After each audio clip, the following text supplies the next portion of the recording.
Está na hora. Vamos começar?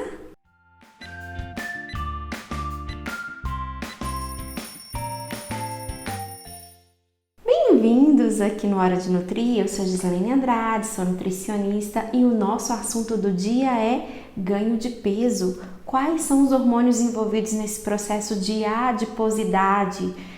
Qual é a forma de equilibrá-los? Então eu pretendo responder essas perguntas ao longo desses vídeos que virão no decorrer das semanas. Então nós temos 3 hormônios muito importantes envolvidos nessa sinalização, das quais eu pretendo responder. Então, se isso faz parte de uma dúvida pessoal sua, eu já te convido para se inscrever aqui no canal, ativar as notificações e ficar por dentro do que virão nessas semanas seguintes sobre adiposidade, sobre ganho de peso e como eu posso fazer esse controle. Então, a adiposidade, de um modo geral, cientificamente, ela é definida como um acúmulo do excesso de gordura no tecido adiposo, ou seja, eu armazenei muito mais do que eu gastei. E isso começa como? Com um desequilíbrio da fome e do gasto energético. Então, eu tenho uma balança que equilibra todo esse sistema. A partir do momento que o meu consumo foi mais alto do que o meu gasto energético, eu vou gerar um armazenamento e esse armazenamento, de um modo geral, vai promover o ganho de peso. Então, para manter o peso, eu precisaria de equilibrar. E esse equilíbrio metabólico, ele é afetado por 2 fatores. Um fator conhecido como orexígeno. Esse fator orexígeno, ele induz fome, então tem um processo de indução de fome. E o anorexígeno, que é quando eu induzo maior saciedade. Então eu tenho um equilíbrio entre fome e saciedade e o que norteia esse campo são os hormônios leptina, grelina e adiponectina. Dos 3, a maior parte o próprio tecido adiposo produz e secreta, e eles são importantes reguladores do apetite. Então hoje nós vamos falar sobre adiponectina.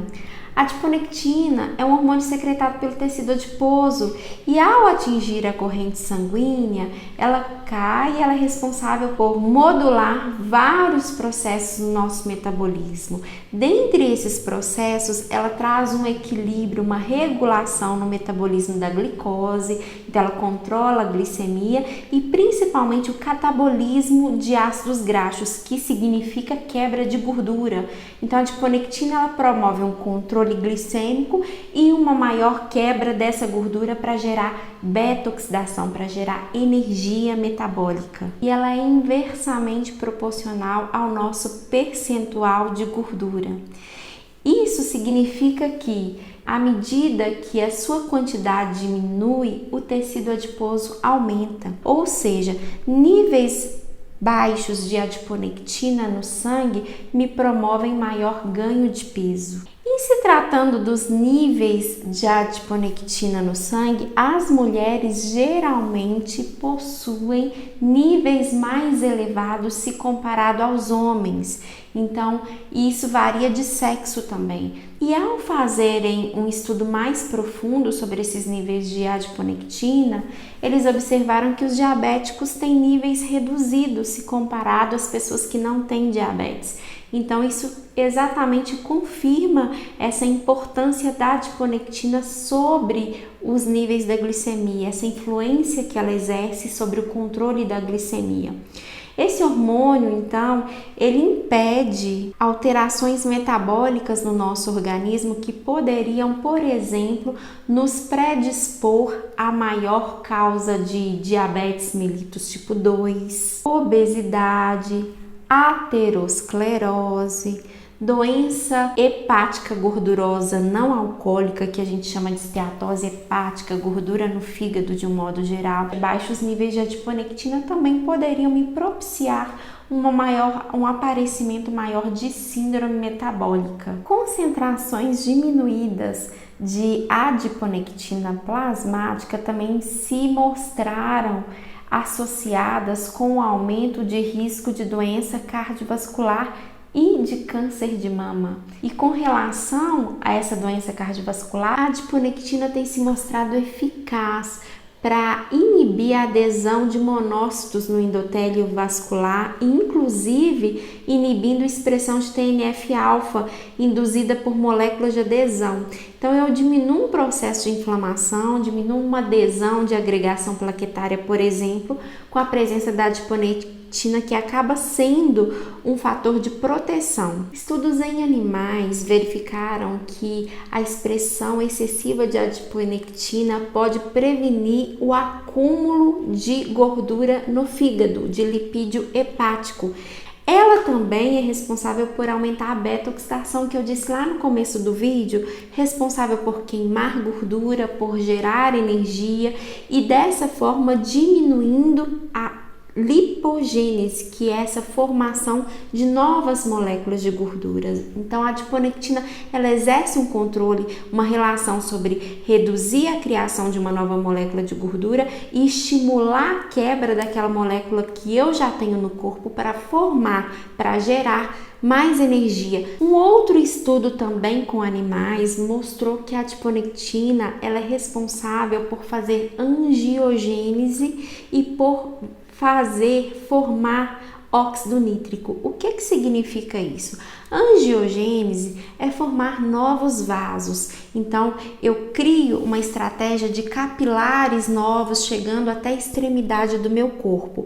E óxido nítrico, ele é responsável por vasodilatar, por expansão desses vasos, que contribui para que a chegada do nutriente chegue exatamente na periferia, naquela célulazinha lá no cantinho, isolada, sozinha, e eu levo nutriente para o corpo de um modo geral, diminuindo assim a expressão de inflamação. A adiponectina é um potente sintetizador de insulina, que aumenta a captação de glicose, ou seja, nesse controle da glicemia, a adiponectina entra como um fator principal para controlar essa resposta glicêmica e favorecer a captação de glicose nos adipócitos. Um estudo de revisão realizado na Universidade Federal de Viçosa correlacionou a presença da adiponectina no treino. Em exercício agudo e de alta intensidade, eles observaram que houve uma redução sanguínea dos níveis de adiponectina sem alterar as concentrações de insulina. Já em exercício agudo de moderada intensidade, não alteraram as concentrações de adiponectina, apesar de proporcionar uma melhora na sensibilidade à insulina. Em exercício crônico, eles observaram que aumentaram sim os níveis sanguíneos de adiponectina e melhorou muito a sensibilidade à insulina, além de ter havido uma melhora da resposta de peso em indivíduos obesos. Então, o treino crônico a longo prazo, ele trouxe melhora tanto para a questão da sensibilidade à insulina, quanto para a melhora dos níveis de adiponectina. Em indivíduos eutróficos, eles observaram que não houve uma alteração dos níveis de adiponectina, apesar da melhora da resposta da sensibilidade à insulina e da adequação do perfil e da composição corporal que o treino exerceu. E aí você pode me perguntar, eu quero controlar os níveis de adiponectina, então como eu posso aumentar os meus níveis de adiponectina? Então a conduta nutricional seria melhorar a sensibilidade à insulina em primeira ordem e promover uma maior restrição calórica para progredir para um processo de emagrecimento. A perda de peso corporal é um dos principais fatores que aumenta significativamente tanto a expressão quanto a secreção de adiponectina. Contrária à adiponectina, nós temos TNF-alfa e interleucina 6, que também são produzidos e excretados, mas são citocinas pró-inflamatórias que atuam inibindo a expressão e a secreção da adiponectina. Ou seja, num ambiente inflamado, se o meu corpo estiver inflamado, eu vou reduzir a sinalização e a expressão da adiponectina. Recentemente, um estudo modelo em ratos com a administração de adiponectina mostrou que conseguiu sim melhorar a resistência à insulina, melhorar a glicemia e promover um processo de perda de peso em ratos obesos ou diabéticos. Então, são promissores os estudos com adiponectina relacionados ao processo de emagrecimento e ao processo de modulação da diabetes mellitus tipo 2.